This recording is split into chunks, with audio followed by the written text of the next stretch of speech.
अदब दोस्तों, मैं सनम एजाज और हम दुनिया जहां की खबरों से आपको बाखबर रोशनास करते रहते हैं। हमारी कोशिश, हमारी जसारत होती है कि हम आपको ज़मीनी हक़ाइक़ से बाखबर करें और दुनिया जहां में सियासत, हालात, वाक़ात के दौरान मेरी नज़र ज़्यादातर सियासत और ख़ास तौर पे जम्मू कश्मीर की सियासत पर ही रहती है। और जम्मू कश्मीर की सियासत पर नज़र रखते हुए हमें ये मालूम है, हम सब जानते हैं कि अब 5 साल हो चुके हैं जम्मू कश्मीर में सियासत का कोई इतना बड़ा पड़ाव नहीं है। बीच में हमने कुछ बल्दियाती डीडीसी पीडीसी के जो इंतखाबात का सिलसिला देखा, उसमें भी किसी हद तक सियासत तो थी, लेकिन वो बड़ी सियासत नहीं थी। लेकिन सियासत से पहले जम्मू कश्मीर में हालात की अक्कासी के वाक़ात के मामलात सब कुछ देखते हुए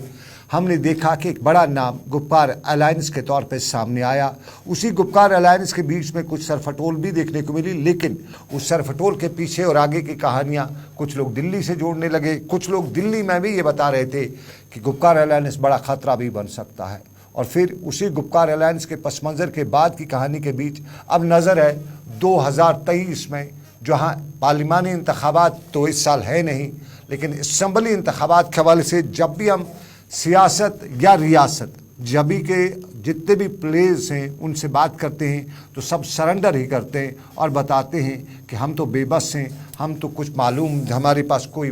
ख़बर है ही नहीं। ख़बर अगर कुछ है तो दिल्ली की, और दिल्ली में मर्ज़ी है, दिल्ली कब हुक्म देगा हम तैयार बैठे हैं। ये सरकारी तौर पे कहा जाता है। पॉलिटिशियंस से या दूसरे क्वार्टर से बात की जाती है, वो कहती है बिल्कुल जनाब,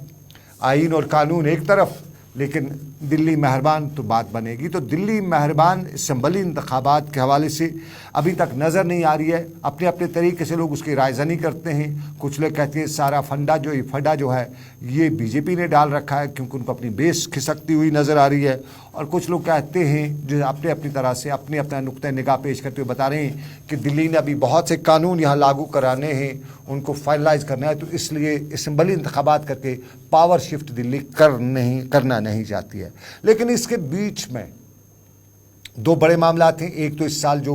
पंचायती बल्दियाती इंतखाबात होने जा रहे हैं, उस हवाले से सियासी जमातें कोई बड़ी बाज़गश्त ना भी करती हूँ, लेकिन कहीं न कहीं ताज़ियती मजालिस का सिलसिला जारी रखे हुए और सभी जमातों ने अपने लीडरान ने अपने कॉन्स्टिट्यूंसी इंचार्ज उसको ये अहकामात या ये बता दिया है कि फ़िलहाल लो प्रोफाइल रहते हुए ही इस तरह के जो ताज़ियती मजालिस हैं दूसरी जगह अपने वोटर, अपने कैडर के साथ जुड़ा रहे। लेकिन बड़ी हलचल जो है पार्लिमानी इंतखाबात की है, और इस वक्त नेशनल लेवल पे जो एक बड़े ग्रैंड अलायंस बने हुए हैं, बनने की कोशिश करें, उन्हीं ग्रैंड अलायंस में जम्मू कश्मीर का ग्रैंड अलायंस, जिस पे अगरचे उमर अब्दुल्ला ने कई बार बताया कि हमारा ग्रैंड अलायंस के हमारी 2-3 सीटें कोई इम्पैक्ट बड़ा नहीं कर पाती हैं, लेकिन शायद उमर अब्दुल्ला ये भूल गए हैं, सोच को भूल गए हैं।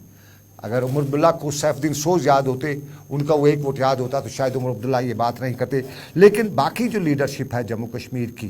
ख़ास तौर पे कश्मीर सेंट्रिक जो पॉलिसी मेकर्स हैं या पॉलिटिशियंस हैं, उनकी राय ये है कि यहाँ आधे वोट की कीमत है, एक की तो बात ही नहीं है। उस आधे और एक वोट के बीच में फ़ारूक अब्दुल्ला रोज़ अव्वल से ही हमने देखा, जो हमने समझा या हमने लोगों से बात करके जो नतीजा अखज़ किया, फ़ारूक अब्दुल्ला गुपकार अलायंस को आगे ले जाने की कोशिश कर रहे हैं और उसमें वो किसी हद तक कामयाब भी हैं, क्योंकि नेशनल कॉन्फ्रेंस के फायर ब्रांड लीडर हैं, उनके सामने किसी की चल नहीं सकती है। तो फ़ारूक अब्दुल्ला का हुक्म जो है या फ़ारूक अब्दुल्ला की बात जो है वो पत्थर की लकीर है। तो गुपकार अलायंस आगे चलेगा, क्योंकि गुपकार अलायंस का दूसरा जोड़ीदार जो है वो पीडीपी है, बड़ा जोड़ीदार जो है वो पीडीपी है। और पीडीपी के सदर महबूबा मुफ्ती से जो निजी महफिलों में बात होती है, कहीं उनसे बातचीत करने का मौका मिलता है, तो वह यही मालूम होता है, वहाँ यही नतीजा अखज़ किया जा रहा है कि महबूबा मुफ्ती इस वक्त फ़ारूक अब्दुल्ला को मान रही है, उनके फ़ैसले को वह ये कह सकते हैं कि उनका जो भी फैसला होगा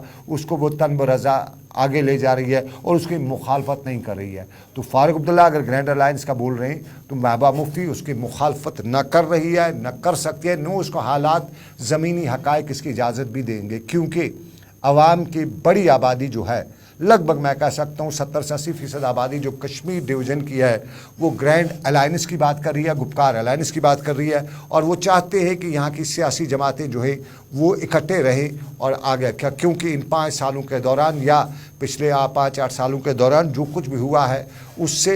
एक कश्मीरी एक आम शहरी को बहुत कुछ झेलना पड़ रहा है, और उसी गुपकार अलायंस का जवाब भी दें। और फिर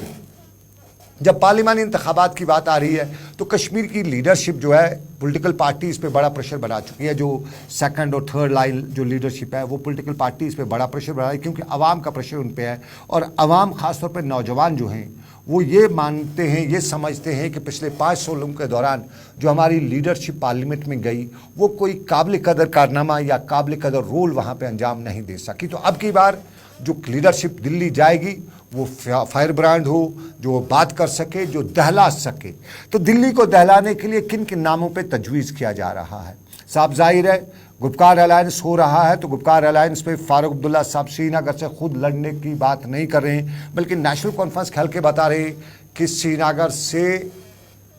नेशनल कॉन्फ्रेंस सीट ले और नेशनल कॉन्फ्रेंस यहाँ पे कोलिशन में पीडीपी के साथ मिल के प्री पोल अलायंस करके इलेक्शन लड़े और फारूक अब्दुल्ला साहब के फर्जंद उमर अब्दुल्ला श्रीनगर से ज्वाइंट कैंडिडेट हूँ, ताकि एक फायर ब्रांड आवाज़ जो है वो पार्लियामेंट में जा सके। कुछ लोगों को फारूक अब्दुल्ला की जब वो पार्लियामेंट में थे वो तकरीर वहाँ की आज भी याद आ रही है। तो कुछ लोग ये भी समझ रहे हैं कि शायद अभी उमर अब्दुल्ला में वो दमखम है, अभी वो उसी अंदाज में वहाँ कुछ दहला सकते हैं, कुछ दिलावरी दिखा सकते हैं। लेकिन इसके साथ साथ श्रीनगर की बात आ रही है, नॉर्थ कश्मीर, साउथ कश्मीर की बात की जा रही है। तो लोगों का बड़ा मन जो लोगों का है वो ये भी कह रहे हैं कि वहाँ से जो है नेशनल कॉन्फ्रेंस जो है वो अलायंस करे पीडीपी के साथ, और यहाँ से पीडीपी सदर महबूबा मुफ्ती को पार्लियामेंट भेजा जाए, क्योंकि महबूबा मुफ्ती के जो अब तक का रोल रहा है, अब तक की जो सियासत रही है और सियासी तकारीर रहे, उनसे भी लोग ये समझ रहे हैं कि किसी हद तक असम्बली इंतखाबात से पहले, असम्बली इंतखाबात तो बाद की बात होगी पार्लियामेंट के बाद, तो उससे पहले अगर ये पार्लियामेंट में जाते हैं तो वहाँ जो भी सरकार हो, बीजेपी हो, कांग्रेस हो, अपोजिशन हो या जिसकी भी हो, ये कहीं ना कहीं कश्मीर इशू को, कश्मीर के मामलात को वहाँ पे अच्छी तरह से प्लेड कर सकते हैं। और फिर चूँकि साउथ कश्मीर से रिटायर्ड जस्टिस हसनैन मसूदी का नाम भी है, वो भी बड़े लीडर हैं नेशनल कॉन्फ्रेंस के, लेकिन आम लोगों की राय कश्मीर में है, चाहे वो साउथ कश्मीर हो या नॉर्थ कश्मीर हो, खुद सबका यही मानना है कि जिस उम्मीद के साथ रिटायर्ड जस्टिस हसनैन मसूदी को दिल्ली भेजा गया था, उम्मीद ये थी कि बड़े कानूनदान हैं, बहुत कुछ वहाँ पे कर सकेंगे, लेकिन इन 5 सालों के दौरान जस्टिस हसनैन मसूदी ने कोई ऐसा काबिल कदर कारनामा अंजाम नहीं दिया गया है उनकी वजह से जिसे तारीख़ में लिखा जाए, जिसे कुछ लोग याद रखते। तो आज उनके मुतबादिल के तौर पर कहा जाता है कि महबूबा मुफ्ती तब तक ही जाए जब तक पार्लियामेंट यहाँ पे असम्बली इंतखाबात होते हैं, और उमर अब्दुल्ला तब तक जाए जब तक असम्बली। अब सबसे बड़ा फड्डा जो है वो नॉर्थ कश्मीर में पड़ा हुआ है, और नॉर्थ कश्मीर के हवाले से नेशनल कॉन्फ्रेंस के क्वार्टर्स का ये मानना है कि नॉर्थ कश्मीर में भी वो सीट जो है वो नॉर्थ कश्मीर को दी जाए। और उसमें पीडीपी के भी कुछ हल्के कहते हैं कि बिल्कुल सही है, ये नॉर्थ कश्मीर में भी नेशनल कॉन्फ्रेंस का ही पार्लियामेंट मेंबर होना चाहिए। और उसके लिए अब नेशनल चूँकि पीडीपी को भी वहाँ कोई ऐसा फेस नहीं है जिससे वो प्रोजेक्ट कर सके, और नेशनल कॉन्फ्रेंस के लिए भी ऐसा कोई पब्लिक इमेज वाला फेस नहीं है। नेशनल कॉन्फ्रेंस के पास बड़ी लीडरशिप है, लेकिन ऐसा कोई लीडर नहीं है जो नेशनल लेवल पर जाके यहाँ पे लोगों की रिप्रेजेंटेशन कर सके। मोहम्मद अकबर लोन साहब के बारे में सब लोग जानते हैं, उनकी तबीयत नासाज है। अब्दुल शाहीन साहब के बारे में भी सब लोग जानते हैं, वो गए थे, लेकिन वही जो है वो पुराना पिदरम सुल्तान बूद वाली कहानी। और फिर बहुत से लोग, मुज़फ़्फ़र हुसैन बेग साहब भी गए थे, ये सब लोग गए, लेकिन फिर वो जो कश्मीरियों की जो उम्मीदें हैं उस पर वो खरा नहीं उतरे। तो नेशनल कॉन्फ्रेंस नॉर्थ कश्मीर से, क्योंकि पीडीपी के भी कुछ हल्के बता रहे कि